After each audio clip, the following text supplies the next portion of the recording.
প্রিয় দেশবাসী এবং সাংবাদিকবৃন্দ, জুলাই সনদ বাস্তবায়নের সুপারিশ নিয়ে আনুষ্ঠানিক প্রতিক্রিয়া জানাতে বুধবার রাজধানীর বাংলা মোটরে দলীয় কার্যালয়ে সংবাদ সম্মেলন করে জাতীয় নাগরিক পার্টি এনসিপি। দলের মুখ্য সমন্বয়ক জানান, গণঅভ্যুত্থানকে ভিত্তিমূল ধরে সরকারকে আদেশ জারি করতে হবে। সেই আদেশের স্বাক্ষর করবেন ডক্টর মোহাম্মদ ইউনূস। জনগণের সামনে একটি ড্রাফট উপস্থাপন করতে হবে, তবে সেটা আইন মন্ত্রণালয় ঘুরে আসুক এমনটা চায় না এনসিপি।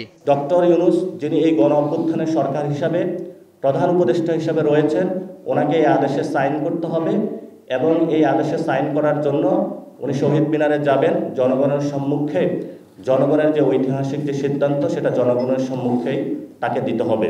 প্রশ্নের জবাবে জানান, গণভোট নিয়ে জামাতের মতো কঠোর অবস্থান নেই এনসিপির। যদি ইলেকশনের আগে গণভোট না হয় তাহলে কি হবে? সেখানে জামায়াতের কিছু রিজিড, তাদের একটা সাইড রয়েছে, কিন্তু আমরা এটা রিজিডিটির মধ্যে যেতে চাই না। ফেসিবাদী শক্তিটা অনেক বেশি একসাথে কাজ করবে, যাতে হলো গণভোটে মানুষের অংশগ্রহণ থেকে তারা বিরত রাখতে পারে। বিএনপিও একটু গণভোটটা বানচাল করার জন্য প্রচেষ্টা চালাবে। তো সেই ক্ষেত্রে এটা ইলেকশন কমিশনের উপরে নির্ধারণ করে, সক্ষমতার উপরে। বিএনপির সমালোচনা করে দলটির মুখ্য সমন্বয়ক বলেন, বাস্তবায়ন প্রক্রিয়া না জেনে সনদে স্বাক্ষর করা ভুল ছিল দলটির।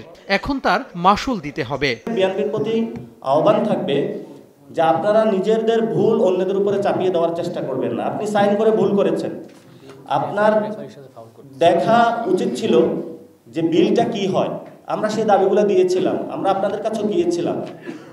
সো এই জন্য হলো, যদি দীর্ঘদিনের পুরাতন রাজনীতির দল বলে সব জানতা আপনাদেরকে মনে করুন, মাঝে মধ্যে খেলতে গিয়ে একটু ভুল করে ফেলেন।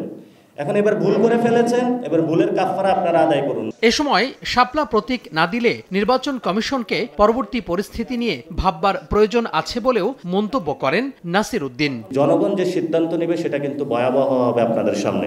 তোহা খান তামিম, সময় সংবাদ, ঢাকা।